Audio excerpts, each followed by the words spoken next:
You know, as I talk about African unity, China refuses to get out of my mind. And I hope I'm wrong. But the Chinese know that we are disunited. And they know that in our disunited state we can be manipulated.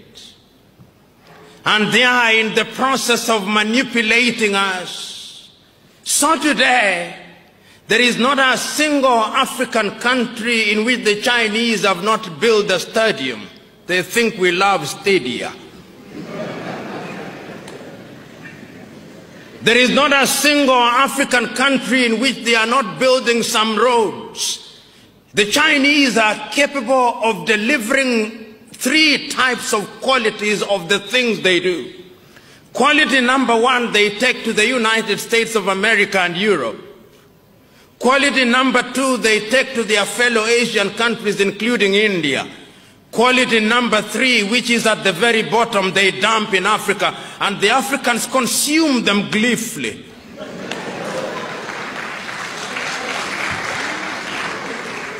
And it's because of our disunity, we are incapable of speaking with one voice.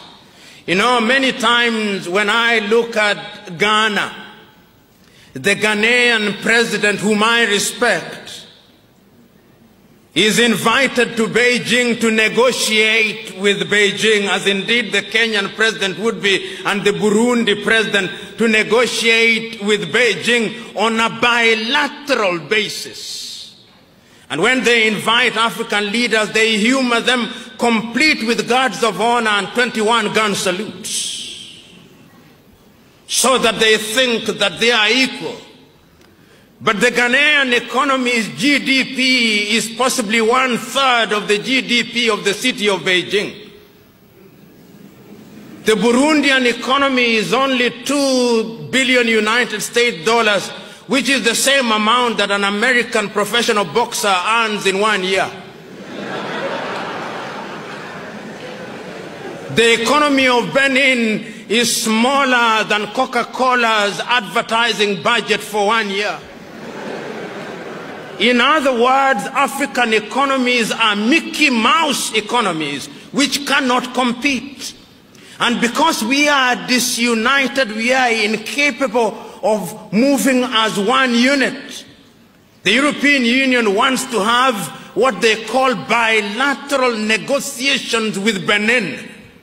The European Union's combined economy, perhaps the largest market in the world today, is something in the neighborhood of 14 trillion United States dollars if you combine the European Union economy, and you have bilateral negotiations with Benin. That is smaller than the turnover of Standard Chartered Bank. In other words, the president of Standard Chartered Bank could very well be the one negotiating with the president of Benin, if we were to be realistic. But that is because we are disunited. And I'm submitting to us that the only antidote to that is our unity. I know, as I said yesterday, that there are already efforts to move Africa in the direction of unity at the economic front, but the suspicions in Africa are too great. The African politician is perhaps, with due respect to them, Africa's curse.